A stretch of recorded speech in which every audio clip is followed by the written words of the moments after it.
Olá, bom dia, boa tarde, boa noite, boa madrugada para você, concurseiro de plantão. Eu sou o tio Canduca Oliveira e eu vou trabalhar atualidades com vocês. A nossa aula de hoje será política brasileira. Então, vamos direto ao que interessa. Bom, eu estou começando essa nossa aula aqui com uma frase do general Charles de Gaulle. Fecha aqui, por favor. Política é uma coisa séria demais para ser deixada apenas nas mãos dos políticos. Esse Charles de Gaulle, ele foi um general francês e foi presidente da França também. E esse cara, eu acho que ele era mais militar do que político, vocês podem ver pela frase dele. Ele, inclusive, visitou o Brasil nos anos 50, quando ele era presidente, e quando ele visitou o Brasil, ele causou um mal-estar diplomático aqui, porque, na ocasião, ele disse que, assim que retornou à França, que parece que o Brasil não era um país sério. E isso deu um rebu desgramado. O Itamaraty aqui queria que ele desse satisfações e tudo mais. Eu acho que ele ficou pouco tempo no Brasil. Se ele tivesse ficado um dia a mais, ele teria dito, com certeza, esse não é um país sério. Bom, mas só voltando à frase dele aqui, ok? Política é uma coisa séria demais para ser deixada apenas nas mãos dos políticos.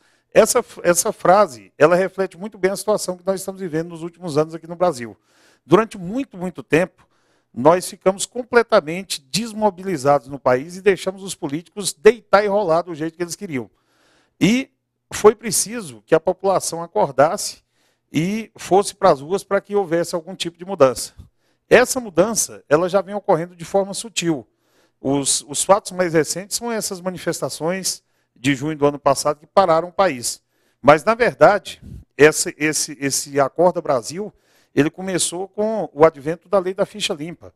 A lei da ficha limpa já valeu para a eleição passada. E essa lei, ela foi uma lei que não foi de iniciativa do governo, não. Nenhum deputado, nenhum senador, nenhum político propôs. Ela foi uma iniciativa popular. A ONG, Movimento de Combate à Corrupção, que é presidida pelo juiz Marlon Reis, encabeçou um abaixo-assinado, recolheu quase 2 milhões de assinaturas e, com isso, conseguimos aprovar uma emenda que proíbe políticos que são condenados em segunda instância, torna, na verdade, esses políticos inelegíveis os políticos que tiver condenação de segunda instância. Na eleição passada, 22 mil políticos foram barrados pela lei da ficha limpa, em todo o país. 22 mil, tá vendo? Quando a gente vê que política é coisa séria demais para ser deixada nas mãos dos políticos, acontece isso. E no ano passado, em junho, aconteceram as famosas jornadas de junho, ou Revolta do Vinagre, ou o Movimento Vem para a Rua, que nós vamos falar dele aqui, que foi o povo assumindo a condição de agente político. Ser cidadão não é só votar. Você tem que votar, fiscalizar e cobrar. Então, vamos avançar, mas daqui a pouco nós vamos voltar a esse assunto aqui.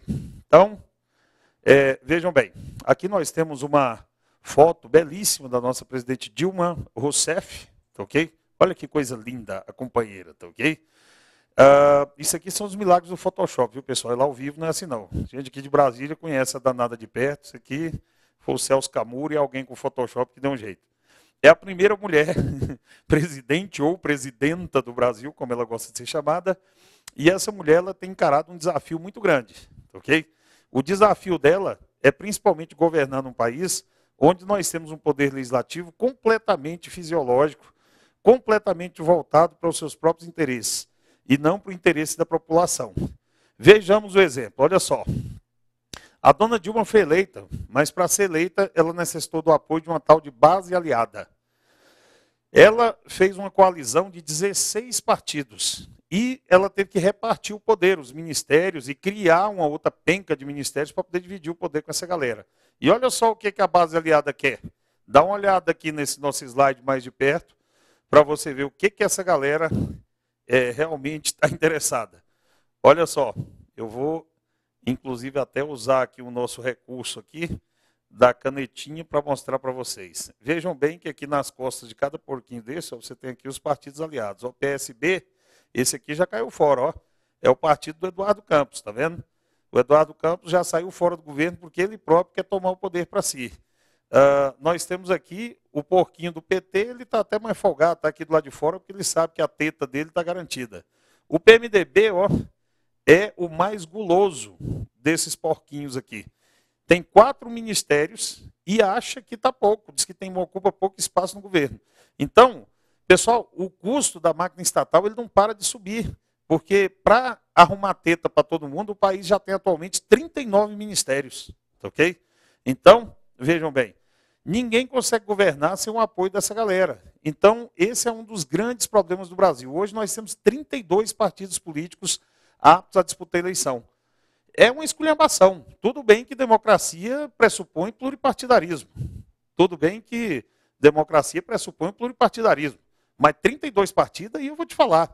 Olha só, quantas ideologias que a gente pode elencar? Contando os dedinhos da mão, olha aqui. Você tem os partidos de centro, centro-esquerda e centro-esquerda, esquerda, centro-direita, direita. E algum partido ideológico, verde, alguma coisa assim. Não tem ideologia para 32 partidos, pessoal. Isso é um absurdo. Então, todo presidente que chega ao poder, ele tem um problema enorme para ele construir essa tal de base aliada. Porque ninguém vai para o governo a não ser em troca de ministério, diretoria do Banco do Brasil, presidência de Itaipu, não sei o que e tal. E é aí que rolam as maracutaias. É daí que nascem os mensalões da vida. Ok? Por exemplo, na eleição passada, o pessoal falou, mas se a Marina tivesse ganhado, tinha sido diferente. Cara, a Marina, ela candidatou pelo Partido Verde. O partido dela, se ela tivesse ganhado, não teria feito nenhum senador e teria 11 deputados. Como é que ela ia governar? Ela ia ter que chamar o PT, o PSDB, o PMDB para governar com ela. E se chamasse o PMDB, vinha Sarney, vinha Renan. Se chamasse o PT, viriam os mensaleiros. Se chamasse o PSDB, viriam a galera da privataria tucana, enfim. Ok? Então é por isso que é complicado governar no Brasil. A gente precisa de uma reforma política urgente, mas pelo jeito ela não vai sair. Vamos para adiante. Olha aqui um dos principais desafios da nossa presidenta, o combate à corrupção. A Dilma, ela recebeu uma herança política de Lula, uma herança maldita, digamos assim. Na economia ela não pode reclamar não. Na economia o Lula até mandou bem, nós vamos estudar a economia aqui depois, vamos ver os indicadores, vocês vão ver que houve avanços significativos na parte econômica, ok? Mas na parte política a coisa foi complicada. Então, dá uma olhada de perto nesse slide aqui para você ver. Dá uma olhada de perto na foto desse caboclo aqui, botando dólar no bolso. Ó. Esse aqui é o famoso criminoso do colarinho branco. Esse cara é um cara que é muito mais perigoso do que assaltante de mão armada. Porque se tem esse tanto de violência nas ruas, é porque esse cara rouba o dinheiro da segurança pública. Se tem tanta morte nos hospitais, é porque esse cara rouba o dinheiro da saúde. Se tem tanta morte nas estradas, é porque esse cara rouba o dinheiro de fazer estrada. E esse cara, com a grana que ele roubou, ele paga os melhores advogados do país. E geralmente ele tem imunidade, ele tem embargos declaratórios, infringentes e o diabo a quatro, e os crimes acabam prescrevendo. Ok? A Dilma até que tentou combater a corrupção. Ela começou no 6º mês de governo dela, o que a imprensa chegou a chamar de faxina ética.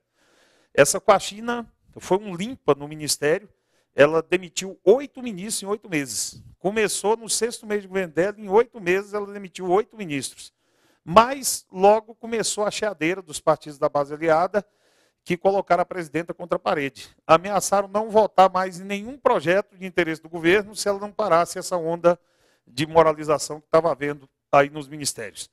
E mais uma vez, falando para vocês, dos 8 ministros que ela demitiu, 5 tinham sido ministros anteriormente indicados pelo Lula. Então, galera, essa galera, ela limpou, tá ok? Muita gente achou que a Dilma Rousseff ia ser um mero poste do Lula. Mas nessa onda de demitir 8 ministros, 5 dos que ela demitiu foram indicados do Lula. Então, ela começou a assumir o controle, de fato, da política a partir daí. Mas, infelizmente, a faxina parou nisso, porque a presidenta foi colocada contra a parede pelo Congresso. Vamos para frente. O mais escandaloso esquema de corrupção que nós tivemos no país nos últimos anos foi o tal do escândalo do mensalão, que lá no Supremo Tribunal Federal foi julgado com o nome de Ação Penal 470. Dá uma olhada que bonitinha aqui, ó. Olha só a luta lá no Supremo. Joaquim Barbosa, nosso pugilista Joaquim Barbosa. Espera aí, deixa eu colocar aqui uma setinha aqui nesses caras para vocês poderem entender os nossos lutadores. Olha aqui, o nosso Joaquim Barbosa, o justiceiro, Lewandowski, ficou conhecido como o cara que, segundo a maioria do povão, queria defender os mensaleiros, e Aires Brito, esse daqui, é o cara que começou como presidente do Supremo na época, ele se aposentou no meio do julgamento, mas ele tinha que arbitrar a luta quase no tapa que Joaquim Barbosa e o Lewandowski travavam lá no tribunal. Tá ok? Bom, vamos dar uma olhada. O que foi o mensalão? Está aí na tela. Ó. Segundo o STF, foi um esquema de desvio de recursos públicos para comprar apoio político para o governo Lula e pagar dívidas de campanhas eleitorais. A denúncia diz que políticos da coalizão governista recebiam pagamentos mensais para apoiar a gestão petista. O escândalo provocou um grave abalo no governo. Ok? Bom, pessoal, esse esquema do mensalão teria movimentado mais de 50 milhões de reais. E esse dinheiro, segundo a denúncia feita pelo Roberto Jefferson, era fornecido ao tesoureiro do PT, o Delúbio Soares, para que ele comprasse o apoio de deputados pagando uma mesada mensal de 30 mil reais. Quem organizou todo o esquema do mensalão foi o ministro-chefe da Casa Civil, José Dirceu, segundo a denúncia e que acabou sendo julgada e confirmada lá no Supremo. O Zé Dirceu era o cabeça, era o chefe do bando, é quem organizava tudo. Zé Dirceu cooptou o empresário publicitário Marcos Valério, lá de Minas Gerais, para Marcos Valério conseguir dinheiro. O dinheiro era repassado para o tesoureiro do PT e ele pagava deputados da base aliada para votar com o governo. Esse Marcos Valério ele é um cara safo para danar. Na verdade, esse mensalão que ele criou com o PT, ele já tinha criado antes lá em Minas Gerais. O Marcos Valério, antes de fazer o mensalão com o PT, ele fazia o mensalão com o PSDB de Minas Gerais. Lá em Minas, antes de Lula ser eleito presidente, havia um governador do PSDB chamado Eduardo Azeredo, e esse Eduardo Azeredo fazia o mesmo esquema com o Marcos Valério. Dava contratos do Estado superfaturados para as empresas de Marcos Valério, e o dinheiro do superfaturamento, parte dele era entregue à tesouraria do PSDB de Minas para o governador Eduardo Azeredo comprar o apoio dos deputados estaduais lá em Minas Gerais. Esse esquema ficou conhecido como mensalão mineiro. Ele foi anterior ao do PT. E, aliás, ele não foi julgado até agora no Supremo. Ok? Ele ainda vai a julgamento. E, provavelmente, os criminosos que se envolveram no mensalão mineiro, eles vão sair impunes, porque a maioria das penas já estão prescritas. E até que o Supremo termine esse julgamento do mensalão do PT, esse que foi anterior, então, já era. Praticamente vai ficar impune. Tá ok? Muitos admiradores do PT até criticaram o Supremo. Disseram assim, ó, peraí, pela ordem deveria ter sido julgado, então, primeiro o mensalão de Minas e depois o mensalão do PT. Fato é, pessoal, que esse dinheiro que o Marcos Valério conseguia repassar para o PT era dinheiro público, em parte. Esse dinheiro público vinha de contratos de publicidade superfaturado. Ele fazia propagandas para o Banco do Brasil, para o cartão Visa do Banco do Brasil, fazia propaganda para a Petrobras, fazia propaganda para a própria Câmara dos Deputados, e os contratos de publicidade sempre eram superfaturados.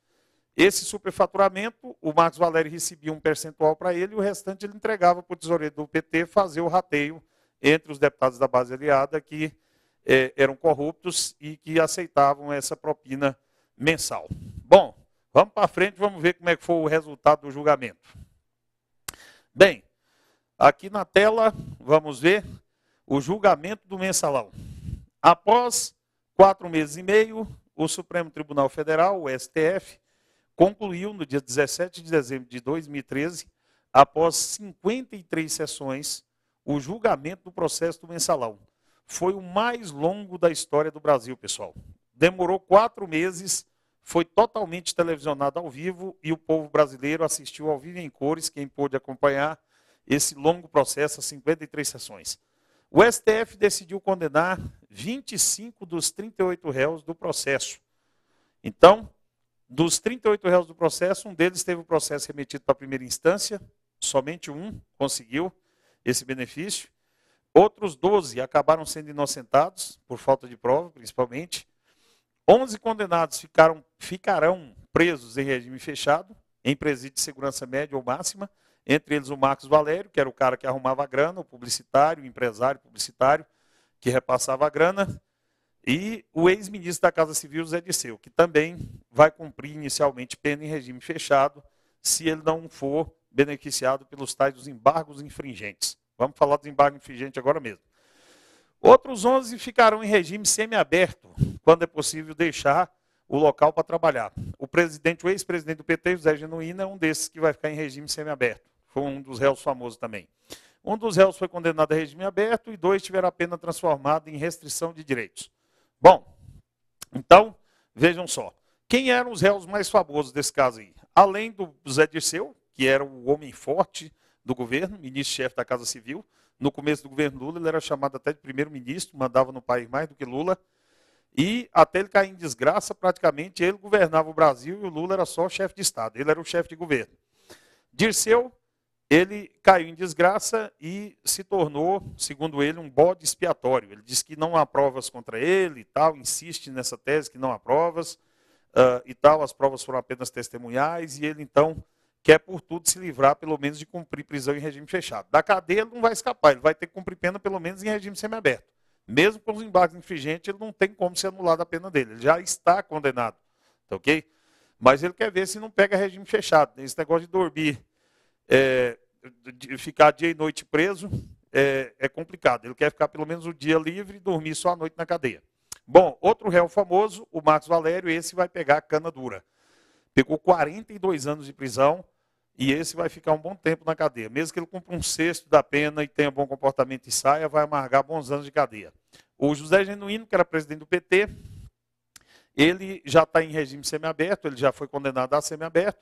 O Delúbio Soares, que era o tesoureiro, o outro réu mais famoso, foi condenado a regime fechado, mas com os embargos infringentes, assim como o Zé Dirceu, ele pode conseguir escapar do regime fechado, tá ok? Então, vamos para frente. Olha só, o julgamento do mensalão, assim que houve a primeira fase, ele entrou na segunda fase, que é a fase recursal, a fase dos recursos. Nós, leigos em direito, eu mesmo sou leigo em direito, eu sou historiador e tal, não sabia. Eu pensei assim, o Supremo decidiu, está decidido. Eu pensei que a galera ia para a cadeia mesmo, tá ok? Eu pensei que a galera ia para a cadeia mesmo, mas não. A legislação penal brasileira permite o amplo direito de defesa, mesmo aos réus condenados na mais alta corte do país. Então, eu pensava que era assim, a maioria dos brasileiros também pensava, o Supremo condenou e tal, 42 anos Marcos Valério, 8 anos Zé Dirceu, os caras vão sair de lá algemados. Não, meu camarada. Aqui nós temos o tal do amplo direito de defesa, e todo o Estado Democrático de Direito tem isso, mas aqui o nosso direito é tão amplo, mas tão amplo, tá ok? Que a coisa vai procrastinando até ad eterno.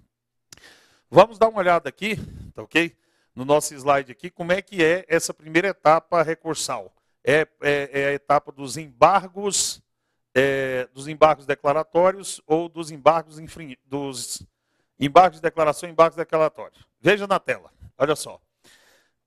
Os embargos declaratórios ou embargos de declaração, ok? Embargos de declaração ou embargos declaratórios, eles servem como um instrumento pelo qual uma das partes de um processo judicial pede ao magistrado para que reveja alguns aspectos de uma decisão proferida.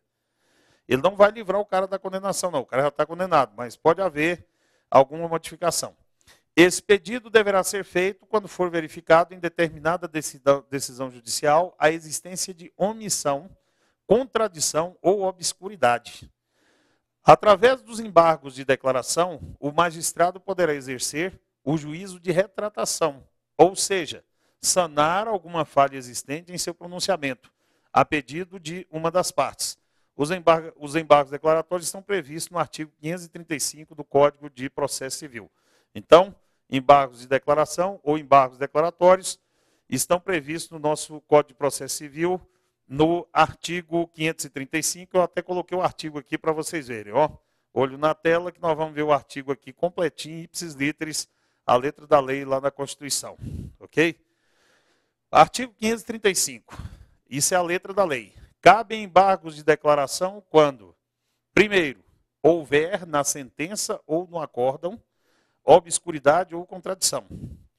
E segundo, for omitido ponto sobre o qual devia pronunciar-se o juiz ou o tribunal. Nessa quase recursal, pessoal, aí nós tivemos 25 réus entrando com embargos de declaração. No começo, parece que não ia ser aceito embargo de declaração de ninguém. Nos primeiros 15, mais ou menos ali, todos foram negados. E todo mundo já pensou assim, ixi Maria, terminando essa fase aqui, todo mundo vai para a cadeia. Mas não. Alguns réus conseguiram lograr êxito, sim. E conseguiram redução, tá ok? Revisão de penas, redução de algumas penas e tudo mais. Vamos dar uma olhada de novo aqui no nosso slide, tá ok? Vamos dar uma olhada de novo aqui no nosso slide para vocês verem qual foi o resultado dessa fase recursal dos embargos de declaração. Dos 25 condenados na ação penal, as penas de 22 foram mantidas. E apenas 2 tiveram tempo de prisão reduzido, que foi o Breno Fischberg e João Cláudio Genur. Esse Breno Fischberg e o João Cláudio Genur. E um teve a punição convertida em prestação de serviço à comunidade, que foi o Enival Quadrado, que era dono da corretora Bônus Banval, uma corretora que estava envolvida no esquema de lavagem de dinheiro. Tá ok? Bom, tio Canduca, eu tenho que decorar o nome desses caras? Pode cair lá, Enivaldo Quadrado, Breno Fischberg, não sei o que e tal, esse negócio? Não, claro que não. Tá ok? O CESP não é de perguntar esse tipo de coisa em prova, o nome especificamente do cara. Talvez eles citem lá o Zé Dirceu, o Marcos Valério, aí sim, porque esses são famosos. Mas esses outros réus, que eram operadores do esquema nos bastidores, não. Você tem que saber que na fase de embargos declaratórios, 3 réus, ok? 3, conseguiram ter redução aí de suas penas e revisão. Então é isso que você tem que guardar. Na fase de embargos declaratórios, o que, é que eu devo gravar para a minha prova? Eu devo gravar aqui. Dos 25 que entraram com embargo, 3 conseguiram algum tipo de vitória. 22 as penas foram mantidas. Bom, passada essa fase, essa primeira etapa de recursos, aí começou uma fase mais polêmica, que foi a dos embargos infringentes. Os melhores advogados do país estão atuando nesse caso e eles então entraram com os tais de embargos infringentes. Acontece que esses embargos infringentes, alguns juristas diziam que eles não podiam ser aceitos pelo Supremo e outros sim. E na hora de os ministros do Supremo dizer se aceitavam ou não esse tipo de recurso, nós acabamos, são 11 juízes no Supremo, acabamos ficando com a votação em 5-5, ok? 5-5. Resultado, o ministro mais velho da corte, o decano, Celso de Mello, teve que fazer o desempate. Ele sofreu uma pressão terrível da mídia, ok? A Veja, que é uma revista super antipetista, direitista e tal, ou revistinha complicada, tá ok? Ela é tendenciosa para danar e tal, botou na capa. O ministro, não sei o quê, fez pressão em cima do ministro, ele próprio citou isso no julgamento dele, falou que nunca o ministro foi tão pressionado, um juiz foi tão pressionado quanto ele. Mas ele acabou dizendo que sim, que ele ia aceitar os embargos infringentes. Vamos dar uma olhada aqui, ó. Próximo slide. O que são os embargos infringentes? Olho na tela para a gente ver a definição do que são. Os embargos infringentes são recursos previstos, ok? São recursos previstos no regimento. Deixa eu sublinhar aqui este regimento, eu faço questão de sublinhá-lo, ok? Regimento. Ó. São recursos previstos no regimento do Supremo Tribunal Federal e que levam a um novo julgamento do crime no qual o condenado tem obtido ao menos 4 votos favoráveis. Esses recursos não constam de lei de 1990, ó, não constam de uma lei de 1990 que regulou as ações no Supremo e por isso houve dúvida sobre a sua validade. O plenário entendeu, porém, que a lei não revogou a existência do recurso. Vamos ao próximo slide aqui, ó. Continuando ainda isso que a gente estava falando aqui dos embargos infringentes. Vamos ao próximo. O ministro Celso de Mello, que deu o voto de Minerva é o voto de desempate, ok? Desempatando a votação que estava em 5-5, declarou. O silêncio do legislador, olha que bacana essa frase dele, ó. Olha aqui. O silêncio do legislador não pode ser comparado a uma lacuna normativa. Ele se refere ao fato que a Lei 8.038/90, que institui as normas procedimentais para os processos, no Supremo Tribunal Federal e também no Superior Tribunal de Justiça, no STJ, não tratar desse tipo de embargo. Então, a Lei 8.038/90, que é uma lei posterior aos embargos infringentes, institui nas normas procedimentais para os processos do STF e no Superior Tribunal de Justiça não tratar desse tipo de embargo. Desta forma, para o ministro Celso de Mello, não houve, em negrito, não houve uma revogação tácita, implícita ou indireta.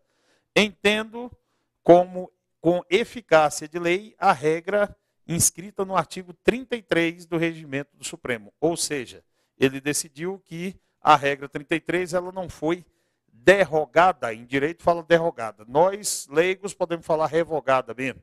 Não foi retirada do Regimento do Supremo e, em razão disso, os embargos infringentes têm que ser aceitos. Então, em razão dos prazos regimentais do Supremo, é possível que os embargos infringentes sejam julgados somente em 2014.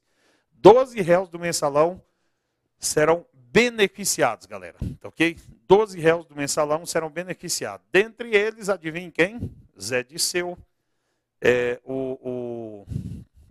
o próprio Delúbio Soares e também o Marcos Valério e o Delúbio, que são os réus mais famosões aí da parada. Tá ok?